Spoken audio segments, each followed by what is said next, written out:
Merci d'écouter Sounds Like Portraits. Bienvenue dans mes conversations avec des humains créatifs.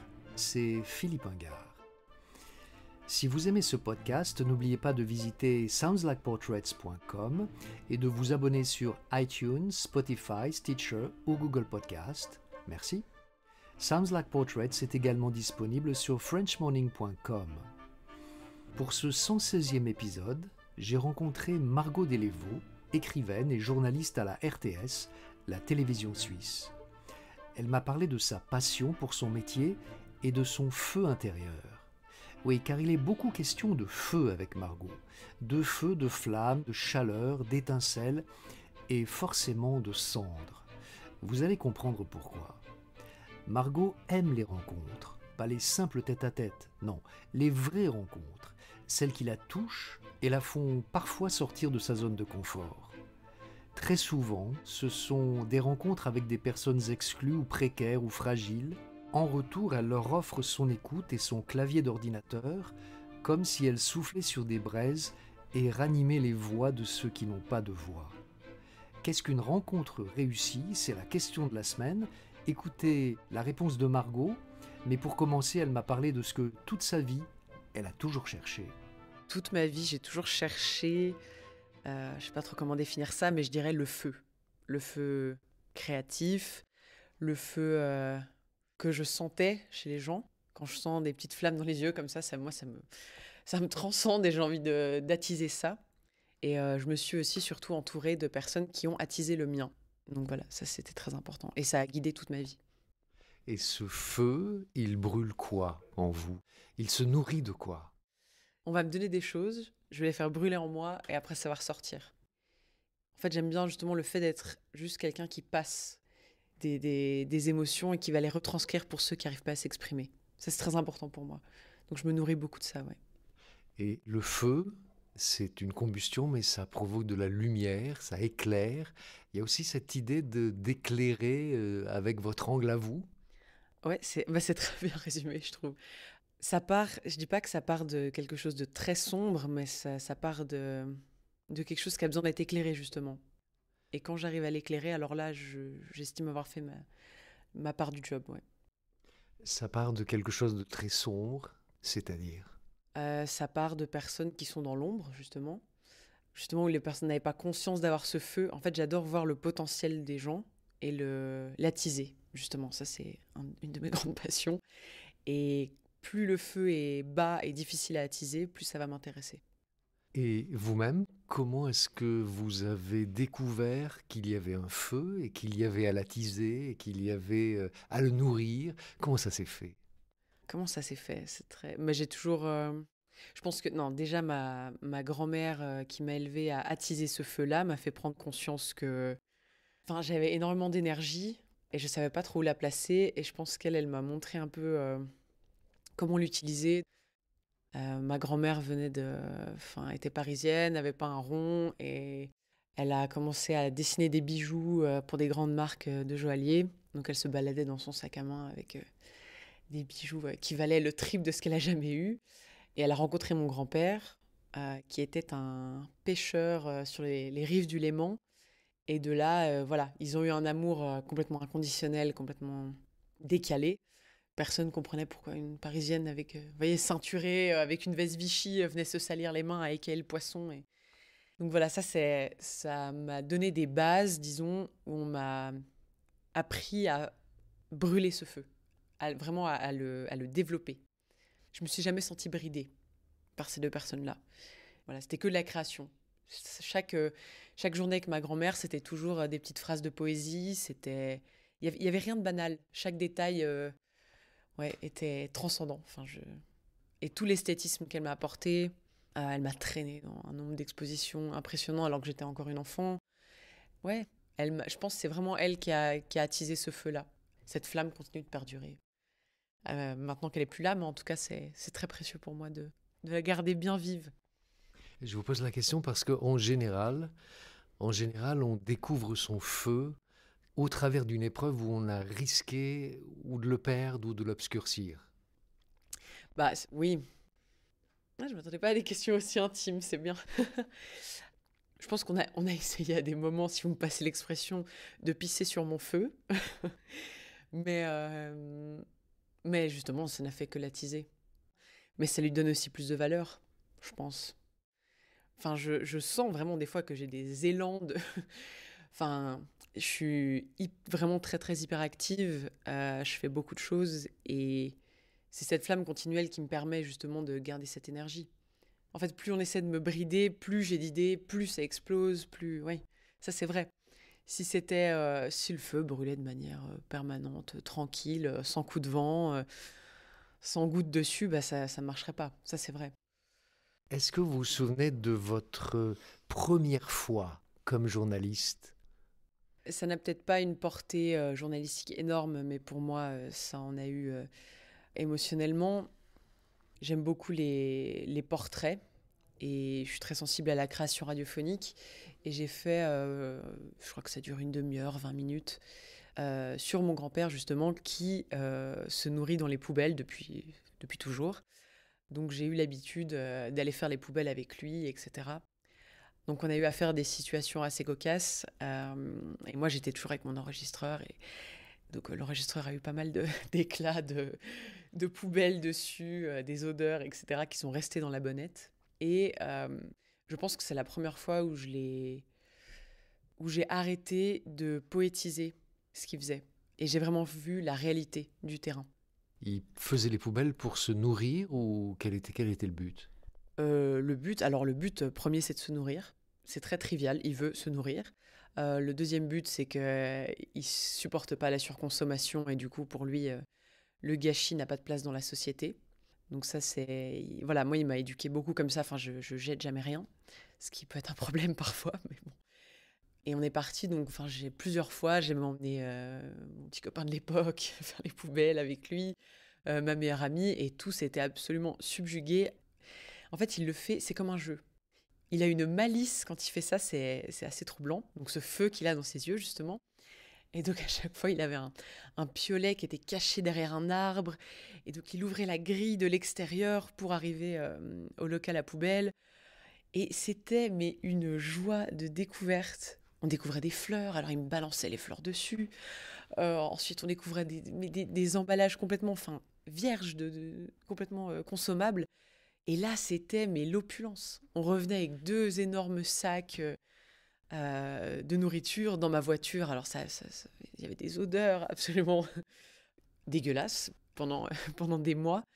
Mais la joie qu'on avait de découvrir quelque chose, moi c'est ça, c'est la découverte, c'est le fait de se laisser surprendre. Et je pense que c'est, oui certes je le connais, on a un rapport intime, mais d'un point de vue totalement journalistique, c'est une personne qui m'a embarquée avec un regard d'enfant alors qu'il a 85 ans, avec un regard d'enfant, avec il ose, quoi, c'est presque... Enfin, on s'est fait choper plusieurs fois par les directeurs des supermarchés, etc. Et je voyais que les directeurs du supermarché n'avaient pas envie de le couper là-dedans, tellement il était enjoué par tout ça. Et il a joué des rôles absolument incroyables. Il s'est fait enfermer dans un frigo. Alors il a fait mine de parler une autre langue. Enfin, il a failli mourir dans le frigo. Enfin voilà, c'est des trucs. Ça m'a beaucoup. Ça a été un fil rouge pendant très longtemps de suivre sa malice à lui. Ça, c'est très prégnant dans ma vie, ouais.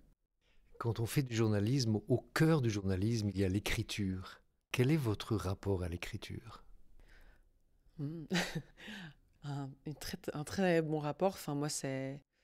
Depuis toute petite, j'ai des fameux petits carnets noirs dans lesquels on écrit absolument toutes ses pensées. Puis avec le temps, ils ont pris. En fait, tout ce qui a été personnel a pris un petit peu une forme plus professionnelle aujourd'hui. Mais en fait, enfin, j'ai toujours dans mon sac un carnet pour écrire.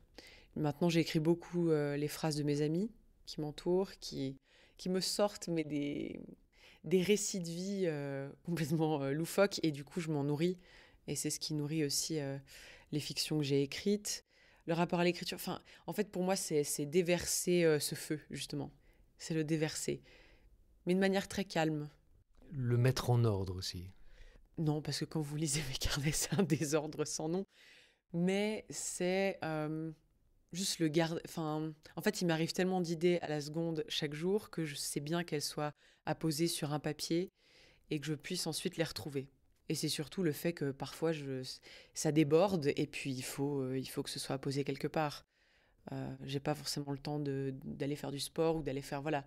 Donc moi, ça a toujours été un rapport très littéraire, peut-être trop parfois. Je devrais plus faire d'activité physique pour me libérer de tout ça. Mais il y a que comme ça que ça sort pour l'instant. On parlait tout à l'heure de votre premier reportage, on pourrait dire avec votre grand-père, avec le magnétophone, lui en train de faire les poubelles. Comment aujourd'hui est-ce que vous vous préparez avant un reportage, avant un sujet, avant un article que vous allez publier, que ce soit à la télévision ou que ce soit sur un autre média? Comment je me prépare? Je vais parler de la radio parce que c'est ce que j'ai fait le plus longtemps. Finalement, c'est souvent des rencontres qui m'amènent à parler d'un sujet ou moi, je fonctionne principalement à l'humain. Donc, c'est souvent une rencontre, quelqu'un qui va me parler d'un sujet. Et alors, je me renseigne de manière très personnelle sur mon intervenant. Ensuite, forcément, je Pour vais. connaître quel genre de choses? Je suis assez dans un rapport intimiste. Donc, j'aime bien déjà connaître le parcours de la personne, où elle a vécu. Pour moi, ça explique tout. Donc, son parcours, évidemment. Et idéalement, que des personnes qui le connaissent très bien parlent de cet intervenant. Ça m'intéresse beaucoup. Ça, pour moi, c'est la mine d'or. Mais il faut du temps pour faire ça. Mais quand j'en ai, je prends le temps de passer par les personnes les plus proches de mon sujet pour en parler. Quels sont vos combats personnels? J'en ai plein.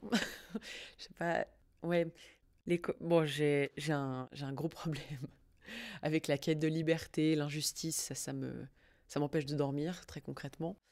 On prend un exemple?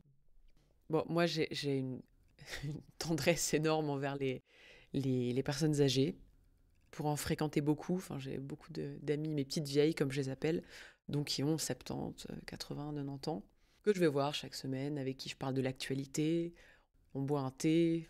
Voilà, enfin, c'est mes petits rituels de la semaine. On n'a aucun lien familiaux. Et je découvre justement la manière dont elles interprètent des vidéos que je peux leur montrer ou alors des livres qu'elles ont lus. Et je vois à quel point elles n'arrivent pas à comprendre la vitesse du monde dans laquelle on est. Et quand je leur parle justement de ce feu, que tout va vite, qu'il faut que je fasse ça, elles me disent, mais pourquoi est-ce que tu ne prends pas le temps que la flamme grandisse tranquillement? Vous voyez. Et je pense que, je sais pas, on ne prend pas le temps de bien vivre. Pas seulement faire des débriefings sur la vie mutuelle des autres, mais juste vivre des moments. Accepter le silence, des choses comme ça. Et ça, je ne l'ai que avec des personnes âgées. Finalement, c'est là, en fait, où j'ai les meilleures idées.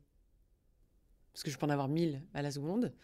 Mais les meilleures idées prennent énormément de temps à mûrir et il faut quelqu'un pour attiser tout ça. Je vous posais la question, est-ce que vous avez des combats personnels? Vous êtes journaliste, jusqu'où est-ce qu'ils transparaissent dans vos reportages, dans ce que vous faites? Je pense que j'ai trouvé la bonne parade en étant auteur d'un côté et journaliste, parce que sinon, ça aurait été trop compliqué. Et je veux pas tout mélanger. Ça, c'est très important, je veux pas tout mélanger. Donc, mes combats les plus intimes, je les réserve pour des podcasts que je peux faire à côté, sous mon nom, mon propre nom ou des livres.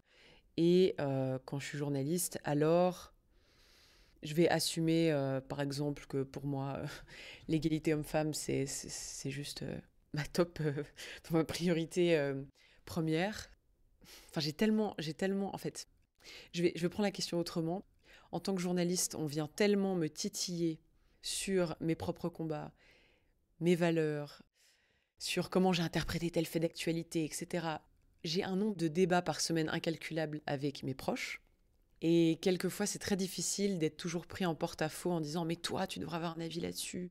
Toi, tu sais, etc. » Et j'essaie d'arrêter un petit peu de me positionner sur tout. Donc, bien sûr que, comme je disais, l'égalité homme-femme, pour moi, c'est ce qui guide ma vie. C'est, voilà, la masculinité aussi, j'essaie de comprendre masculinité, féminité, la théorie des genres, enfin voilà. Mais J'essaie de ne pas faire que des sujets là-dessus. Parce que je trouve que des fois, ça dessert même le combat. Être journaliste, c'est au fond un travail de pédagogie à l'usage des citoyens, au fond. Surtout sur les thèmes que vous abordez, qui sont des thèmes dans l'air du temps. On est là pour éclairer. Mon rapport au journalisme, il est assez simple en fait. Je ne suis pas une personnalité. Quelque part, je ne suis personne. Je suis juste un relais vers des gens qui ne peuvent finalement pas s'exprimer sans moi. Je suis une main tendue, je suis un stylo, voilà, un ordinateur beaucoup aujourd'hui, mais mon but premier à moi, c'est de faire parler les gens qui finalement sont dans l'ombre et qui ont ce feu. À propos de vous, ce qui arrive concernant les gens qui vous connaissent, c'est un ton spontané. J'ai pas essayé de coller au journalisme qu'on m'a appris. J'aurais pu tomber dans beaucoup de moules différents. J'aurais pu tomber dans le moule où on m'a. Voilà, mes premières armes, je les ai faites en Belgique, à Bruxelles. Ça m'a énormément imprégné pour tout le reste. J'aurais pu tomber dans ce moule-là. J'aurais pu tomber dans le moule français, dans lequel j'ai fait une autre partie de mes études, et dans le moule allemand, dans lequel j'ai terminé mes études. Comment est-ce qu'on peut caractériser les trois d'un mot? À Paris, ça va être courir partout. De ce que j'ai vécu, ça va être courir partout et beaucoup de débats éditoriaux. En Belgique, ça va être gérer les communautés linguistiques. Ça va être le consensus, ça va être essayer de comprendre. Parfois, ça va beaucoup plus en profondeur. Et en Allemagne et en Suisse allemande, du coup, mais pointu, très pointu. J'ai fait un bon mix de tout ça. En fait, ça me nourrit dans le principe que je vois la manière ici dont on va s'empoigner d'un sujet ou monter d'une telle manière. Enfin, voilà, je me reconnais pas là-dedans parce que je suis justement entre ce journalisme, donc on amène des faits, et j'accepte le fait d'avoir une subjectivité. On parle beaucoup d'indépendance. De quoi un journaliste a besoin d'être indépendant, à votre avis, aujourd'hui? Ce qui est très important finalement, c'est d'être indépendant face à sa hiérarchie. Donc on doit être libre de proposer ses thématiques. On ne doit pas se laisser trop embarquer par les sujets qui nous touchent. C'est difficile parfois de prendre de la distance, je trouve. On doit être indépendant par rapport à ses collègues. Ce qui est très important, c'est de pouvoir débattre. Et je trouve que la place au débat est parfois trop petite pour amener un éclairage plus grand. Ça, c'est vrai. Et il y a aussi l'audience. L'audience, c'est un facteur énorme aujourd'hui de dépendance par rapport à toute pratique journalistique. Oui, c'est vrai qu'on est à la recherche du like, comme on dit, de l'audience, etc. Je pense que c'est aussi hypocrite de dire qu'on s'en préoccupe pas, vu qu'on est dans une position quand même assez compliquée financièrement parlant. Bon, pas pour le service public, mais pour tout le reste. On voit la crise de la presse aujourd'hui, donc évidemment qu'on prend en compte l'audience. On répond à des besoins, bien sûr. On en parlait au tout début, le métier de journaliste, c'est un métier de rencontre. Qu'est-ce que c'est pour vous une rencontre réussie? Une rencontre réussie, c'est quand cette personne-là m'a amenée dans des sphères où je pensais même pas aller. Où elle a ouvert mon champ des perspectives, où elle m'a totalement embarquée, où je me suis laissée toucher aussi à titre personnel. Pour moi, c'est réussi, très sincèrement. Quand je quitte cette personne et que ouais, je sens que je suis troublée, je sens que ça m'a remotivée, je sens que ça va aussi guider toute ma semaine, peut-être parfois, quand la rencontre est vraiment troublante, dans le bon sens du terme. J'aime qu'on me sorte de ma zone de confort, en fait. J'aime quand mon monde vacille, j'aime quand la personne me regarde profondément dans les yeux, ose me confier des choses. Moi, en fait, je suis très admirative des personnes qui arrivent à coucher leur âme sur une table de bistrot. Alors moi, ça me fascine. Et c'est ce type d'expérience que vous aimeriez offrir aux gens qui vous regardent, qui vous écoutent dans vos reportages, dans vos chroniques? Ouais, exactement. C'est susciter même une émotion infime, qu'elle soit positive ou négative d'ailleurs, c'est gagné. Voilà. Tant qu'il y a une réaction, alors vous avez déjà touché votre audience. Pour moi, c'est déjà précieux. Après, la personne en fera ce qu'elle veut. Est-ce que jusqu'à ce jour, vous avez appris quelque chose d'essentiel sur vous-même en pratiquant le métier de journaliste? J'ai appris que j'avais, bizarrement, que j'avais un rapport à mon image difficile, dans le sens que voilà, je peux avoir un naturel à l'écran, certes, mais en fait, j'ai appris à dompter mon corps. l'image du corps ou le corps lui-même? L'enveloppe de mon corps. Bon, j'ai fait du théâtre avant, etc. Mais de se voir soi-même, de voir comment on est perçu, c'est très très dur. J'ai appris à ce qu'il soit un bon soldat. J'ai appris à maîtriser mon corps pour qu'il apparaisse détendu.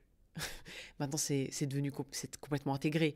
Mais je veux dire, moi, à la base, j'ai toujours voulu faire de la radio, j'ai jamais voulu être filmé, etc. Et comme par hasard, j'ai fini en télévision. Finalement, c'est un chemin qui est assez logique. Mais Pourquoi? parce que je pense plus on veut se cacher, plus on finit par, par être dans la lumière. Moi, je rase beaucoup les murs. Quand je vous dis ce rapport à score, je suis très grande. Je mesure 1,82 m, ce qui pour une femme ici est quand même assez grand. Et j'ai toujours voulu me courber, me cacher, me mettre dans l'ombre, voilà. Et finalement, je n'ai jamais réussi parce que je pense de par ma taille. Voilà. J'impose une certaine, je ne sais pas du tout ce que j'impose, mais quand je rentre dans une pièce, malheureusement pour moi, on me voit et on me regarde toujours mes pieds en pensant, mais elle a des talons. Voilà. Et ça c'est vrai que le fait d'apparaître à la caméra, ça m'a aidé. Ça m'a aidé à dompter ce corps, à lui dire, fais comme ça. Est-ce que vous avez des règles pour conduire un entretien, comme celui qu'on a tout de suite? Oui, j'ai des manières de faire, je pense, qui se répètent un petit peu. J'aime bien expliquer mon dispositif technique, notamment. Je trouve ça très important parce qu'on a tendance à oublier en fait que les gens, des fois, sont derrière une caméra, derrière un micro, et c'est très impressionnant.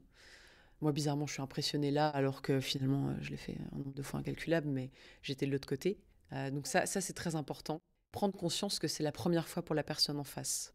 Et je pense que des fois, quand on est dans la rapidité de l'exécution de nos tâches, on oublie un petit peu de garder cette magie-là, du coup.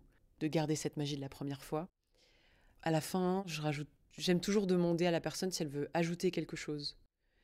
Ça, c'est très important parce que, encore une fois, j'ai pas la prétention d'avoir été au fond des choses, totalement. Et peut-être que j'ai pas compris la personne en face de moi. Peut-être que j'étais à côté, donc je lui laisse l'occasion de changer ça. D'écouter. Parce que des fois, parce que je trouve des fois on pose trop de questions. Alors j'aime bien des fois laisser des silences. C'est finalement des fois même là que, je dirais, les pépites sortent. Mais il y a plein de choses en fait, je me rends compte, je pensais qu'il y avait moins de choses. Je vous ai posé beaucoup de questions. Est-ce qu'il y a une question que vous souhaitez me poser? C'est quoi votre plus grande peur?